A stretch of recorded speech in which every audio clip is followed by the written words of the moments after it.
Hello guys, welcome back to solution Mitra. So दोस्तों, आज का हमारा जो क्वेश्चन है आप यहाँ पे देख सकते हो। Rain is falling vertically on the ground at speed 5√3 metre per second.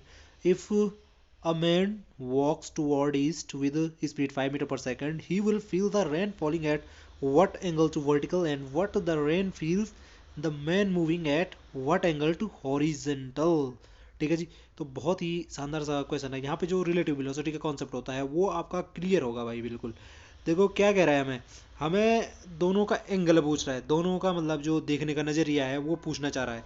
जैसे कि यहाँ पे कह रहा है कि जो कंडीशन है, पहले तो हम वो बनाने की कोशिश करते हैं कि हमें बोल रखा है कि ये हमारी रेन है भैया। ये रेन इस प्रकार से गिर रही है और रेन की स्पीड आपको दे रखी है कितनी है, 5√3 मीटर पर सेकेंड। हमने इसको वी आर से नोट कर दिया। रेन की जो डायरेक्शन है वो वर्टिकली ऐसे डाउन को है, पहली बात ये कह रहा है। और जो आदमी है वो इस प्रकार से ऐसे चल रहा है ईस्ट की डायरेक्शन में। और आदमी की स्पीड भी आपको दे रखी है, बहुत ही अच्छी नहीं बनी ये ज़्यादा। ठीक है।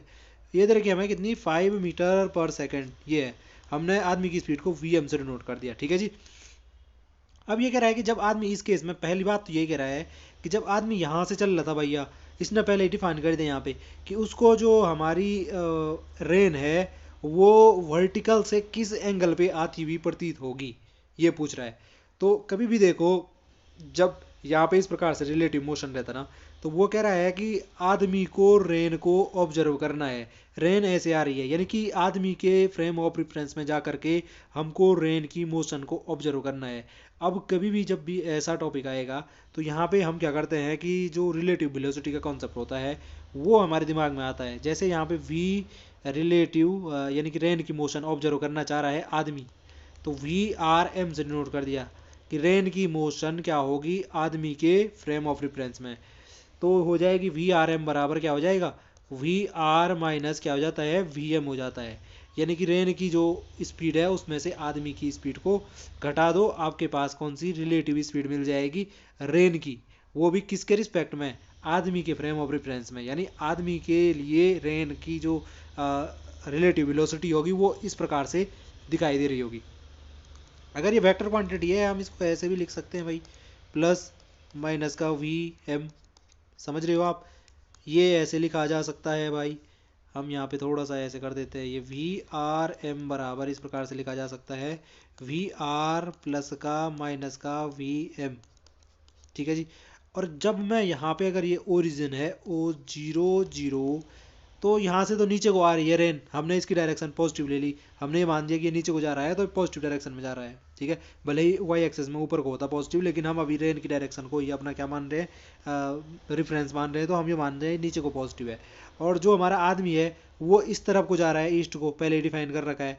तो जो माइनस का वी एम लेना है, यानी कि आदमी की डायरेक्शन के उल्टी डायरेक्शन में चलना है, माइनस साइन का मतलब ये है। तो कुल मिला के हमें कौन सी चीज़ कंसिडर करनी है, तो ये जो हमारा ओरिजिन है इससे इधर की तरफ को, तो 5 मीटर पर सेकेंड इधर की तरफ होगा। ये माइनस का 5 मीटर पर सेकेंड दिखा रहा है। अब देखो ये माइनस का 5 मीटर पर सेकेंड है, ये हमारी रेन की स्पीड है 5√3 डाउनवर्ड जो चल रही है। अगर मैं इन दोनों का रिजल्टेंट देखता हूँ, रिलेटिव वेलोसिटी, वो कुछ ऐसे मिलेगा।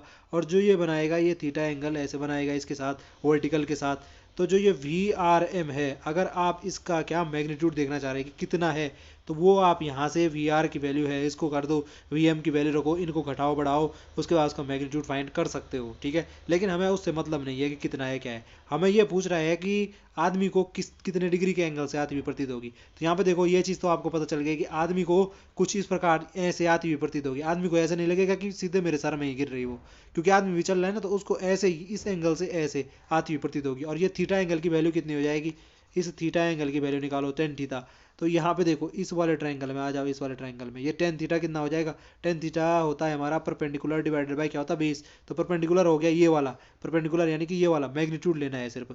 तो ये वाली डिस्टेंस कितनी है, ये वाली डिस्टेंस है 5 metre per second, divide by क्या है, ये वाली डिस्टेंस। तो ये वाली डिस्टेंस कितनी है, 5√3।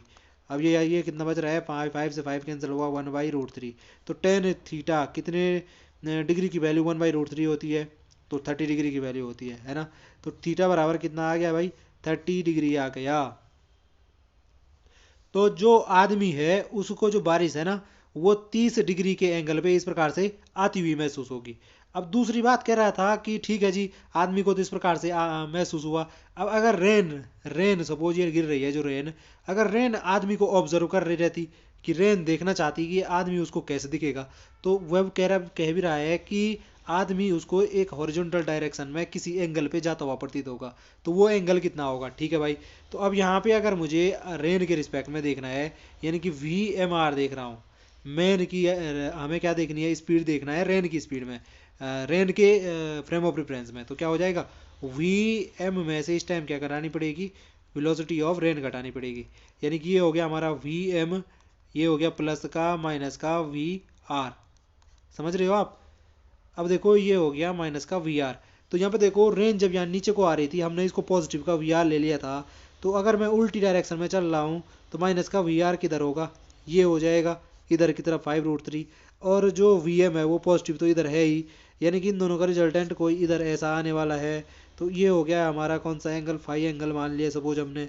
तो ये 10 फाई की वैल्यू अगर देखना चाहो आप, तो 10 फाई कितना हो जाएगा, फिर से वही हो जाएगा, ये यहाँ पे ऐसे मान लो 10 फाई हो जाएगा perpendicular divided by base. Perpendicular क्या हो गया इस केस में, ये वाला मैग्नीट्यूड लेना है सीधे, तो ये हो जाएगा 5√3 है ये वाली जो लेंथ है हमारी, ये वाला कितना है 5 है हमारा, तो 5 ये कितना हो गया √3 हो गया। और कितने डिग्री की वैल्यू √3 होती है 10 की, तो 10 60 की वैल्यू होती है। यानी कि जो ये फाई है वो कितने डिग्री मिल रहा है, 60 डिग्री मिल रहा है। और थीटा कितना मिला था, 30 डिग्री मिला था। तो जो रेन है ना, रेन उसको आदमी ऐसा लगेगा कि वो 5 मीटर पर सेकंड, मतलब हाँ 5 मीटर नहीं, वो तो रिलेटिव वेलोसिटी निकालेगा ना, मतलब जितनी आएगी यहाँ पे इसको करके मैग्नीट्यूड, वो उतनी स्पीड से उसको ऐसा लगेगा कि इस डायरेक्शन में चल रहा है ऐसे, अगर रेन की फ्रेम ऑफ रेफरेंस देखें, ठीक है जी। अब आपको थोड़ा सा कन्फ्यूजन अगर हो रहा है तो मैं एक चीज़ बताता हूँ आपको, जैसे कि ये ऐसा भी समझ सकते थे कि यहाँ पे सपोज हम आदमी जा रहा था, यहाँ पे एक आदमी जा रहा था, ठीक है जी, और इस डायरेक्शन में हमारी क्या है, इस डायरेक्शन में हमारी एक कार आ रही थी, कार में बैठा हुआ आदमी है।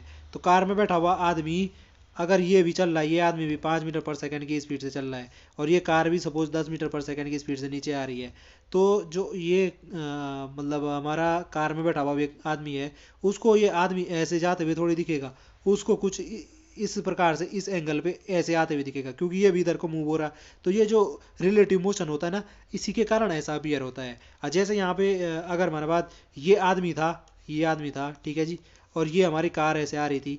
तो अगर मैं आदमी, या जो ये आदमी है ये इस चीज़ को ऑब्जर्व करना चाहे कि चलो ये ठीक है, ये कार 1 में एक आदमी था और ये कार 2 में एक आदमी इधर को जा रहा था, ठीक है, 5 मीटर पर सेकंड की स्पीड से, यही वही 10 मीटर पर सेकंड की स्पीड से। तो देखो ये आदमी अगर देखना चाह रहा है इस कार वाले को कि ये कहाँ को आ रहा है, तो ये इसको मतलब ऐसे प्रतीत नहीं होगा कि ये डायरेक्ट ऐसे नीचे आ रहा है। हाँ हाँ, मतलब ये उसको कुछ इस प्रकार से प्रतीत होगा कि ऐसे इधर को चल रहा है। अगर मैं देखूँ ये ऐसे हॉरिजॉन्टल के साथ ऐसे थीटा एंगल बनाते हुए ऐसे प्रतीत होगा, ठीक है। इस वाले डायग्राम को वैसे मुझे इस प्रकार से बनाना चाहिए था, ज़्यादा अच्छे से समझ में आता कि ये कार यहाँ से आ रही थी, कार 1, और ये हमारी जो ये दूसरी वाली कार है, कार 2 यहाँ से जा रही है। तो जो इसमें बैठा हुआ आदमी है ना, अगर वो इस कार को ऐसे नीचे आ रही है, ये इधर को जा रहा है, इसको देखना चाहिए, मतलब देखेगा इसको, तो इसको ऐसा नहीं लगेगा ये नीचे जा रही है, इसको ऐसा लगेगा ये ऐसे एंगल से इसकी तरफ ऐसे आ रही है। तो ये सारा रिलेटिव मोशन के कारण होता है। तो यही जो कॉन्सेप्ट है वो था जी ये। आई होप जो ये कॉन्सेप्ट है वो आपकी समझ में तो आया होगा। और ऑप्शन में भी आप देख सकते थे, वैसे थीटा आया था 30 और रेन के लिए कितना आया था 60, तो 30 और 60 कौन सा है, ऑप्शन नंबर बी था। तो ये था जी कॉन्सेप्ट जो था। आई होप जो ये कॉन्सेप्ट वो आपको समझ में आया होगा, और अगर आपको वीडियो पसंद आई है तो प्लीज़ चैनल को सब्सक्राइब करना ना भूले, ताकि हमें इसी प्रकार का कंटेंट बनाने का मोटिवेशन मिलता रहे। तो फिर मिलते हैं किसी नए टॉपिक में, तब तक के लिए bye bye and take care.